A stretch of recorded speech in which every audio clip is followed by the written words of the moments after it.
What is chasing you away from a black leader in your countries? Do you do that as freedom and EFF? You don't do that. Because let me tell you one thing, Malema is a globalist. But he disguised his globalization by using the word Pan-Africanism. But it's just like George Soros, open border, one world order. But he just, modify it. He said, okay, now I'll modify my globalization and use the word Pan-Africanism as though I'm a Pan-Africanist. There's no Pan-Africanism. It will never work. We've tried it in South Africa for the past 30 years. We ended up with having our cities as slums. So we love them. Thank you, my brother. Thank you. I don't want to go until people are bored. I'm just going to say to Dave, because he's still here, if he wants to respond, he must put his points down. Let's try and see if Lungs is available to also participate so that we can also hear other opinions. Because honestly, Kagiso has been frustrated that I was still talking about Malema. Kagiso, here's the thing about Malema. As much as we want to know if he is the savior, people are broadening the topic to his values and beliefs. So please forgive us if you feel like we are derailing, but keep in mind, the topic goes as far as looking into his values and discussing and, and agreeing to disagree or disagreeing to agree whether he is a savior or not. Lungs, are you available, Sissy? I want to believe he's a lady. It looks like Lungs requested and then went AWOL on us. Let us take Prince. Prince, welcome. Welcome. We hear here no. Zaza is not buying it. He's saying no. We can't trust Mr. Malema based on numerous reasons he has put here, like a number of reasons. Let's hear your opinion, sir. Okay, how are you guys? I'm happy to be on this platform and to have my contribution as well. Well, I want to start with saying Malema, I agree that Malema is the Moses of Africa. I've got plenty of reasons. Yes, I've got plenty of reasons why. You see, whatever Malema he might be fighting for, is opening our brains as Africans or whatever the case may be as South Africans. Because Malema is making sure at least a South African must eat more than a white man's dog. You understand? If you see how a white man survives in South Africa, or a white dog survives, a white man's dog survives in South Africa, he survives and he's eating comfortably more than a black person. Guys, okay, I'm not gonna be faint about it. Okay, I'm not gonna go into the issues where, as I was saying, Zimbabwe, this what and this one and this one. No, I'm gonna only focus on South Africa. Okay, yes, I'm from Zimbabwe, but I'm talking what I've seen in South Africa, understand, and which hurts me, right? Go to places like I'm in Cape Town. Go to places like Kaelicha, go to places like Fichu, go to places like Delft and everywhere, and see the conditions which a black man is living under. You understand? Then you see, but why is it a black man is living under these serious catastrophic conditions, and where they don't have sewer, they don't have right enough toilets to cater for them and everything. Then when Malema speaks about it, it seems like nobody listens. Understand? It seems like nobody listens. These are the issues which at least now the guys, South Africans, should focus on. You understand? Then go there and check the sewer system. What is happening? How are the kids surviving there? Can I ask you something before you continue, Prince?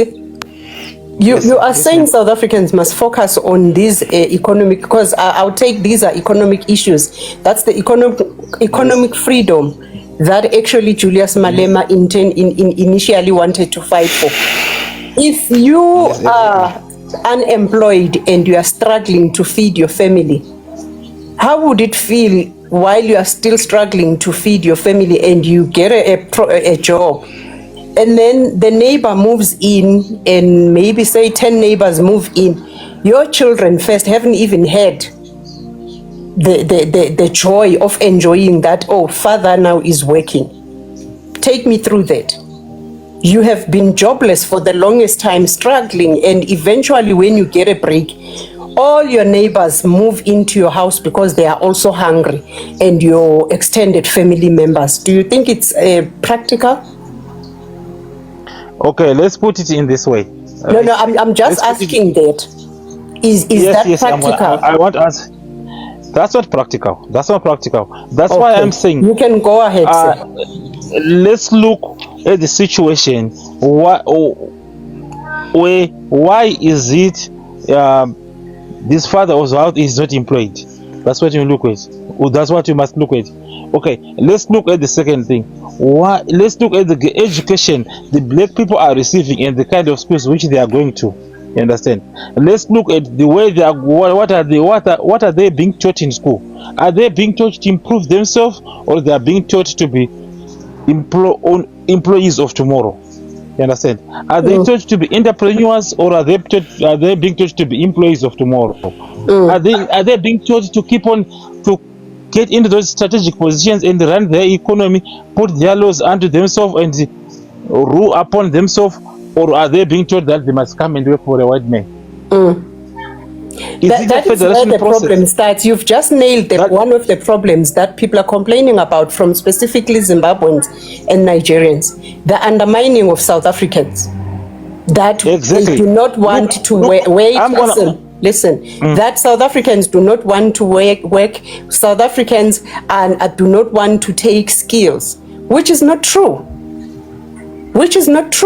You cannot come and tell South Africans what to do when you cannot do it in your own backyard. You can't do it in your backyard, but you want to come and tell next door how to do things in your own backyard. So do you think Malema is the savior of Africa and South Africa, and why? This is the thing, my sister. I understand. You have gone into one of the complicated issues which is happening here, right? I believe I'm not going to go into illegal foreigners. I'm going to talk about the legal foreigners who are legally employed into strategic positions in South Africa, right? Because I'm not illegal in South Africa, so I'm not going to go into that. So I'm going to go straight into illegal things. So here's the thing. For me, as a Zimbabwean, or me as a Nigerian, to get employed in South Africa, I must have the right documentation, which is fine. You understand? That is right. But when you're illegal in South Africa, then yes, the law must take its course. You are not answering my question or the topic. I say, is Malema the Moses of Africa, or the savior of South Africa? Give us the reasons.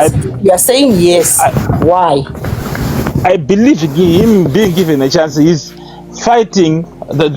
Remember when I said it first, I said Malema is fighting for a black person, right, to black South African, to be more independent, to eat more than what a white man's dog is being fed. Understand? Look, then I gave you the example where I said, look at the situation in the areas which I have mentioned.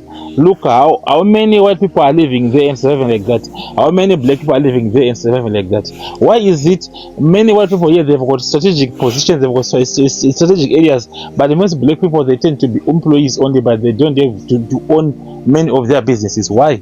These are the things which I'm asking. Black South Africans mostly. Right? If you go today, my sister, to a bank and you want to apply a loan, right, as a black person, they will require a lot of stuff from you. But now you are not giving us the facts and the points of you are not supporting your submission on why. Give us facts. Malema has done this, Malema has done that, Malema has done this, Malema has done this. That is why I believe he is a Moses and a savior.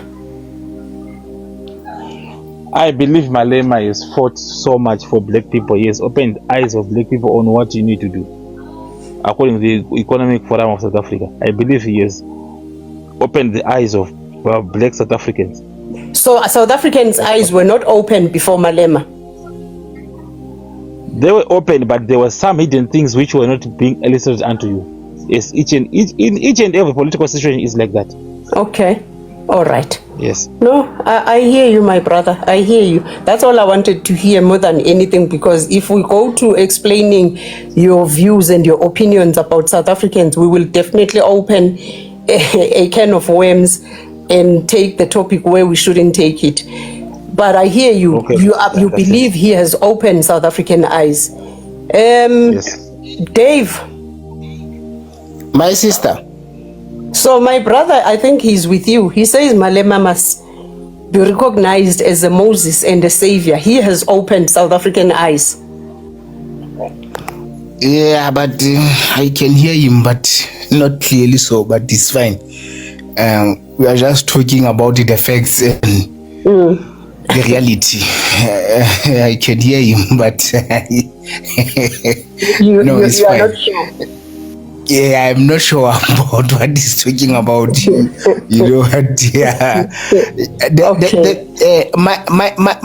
My thing is this one, my sister. Okay, Yes. do you want to allow to put someone else? If you want to hold a bit, I don't mind giving a fresh. No, I don't. I also, yes, I don't mind also.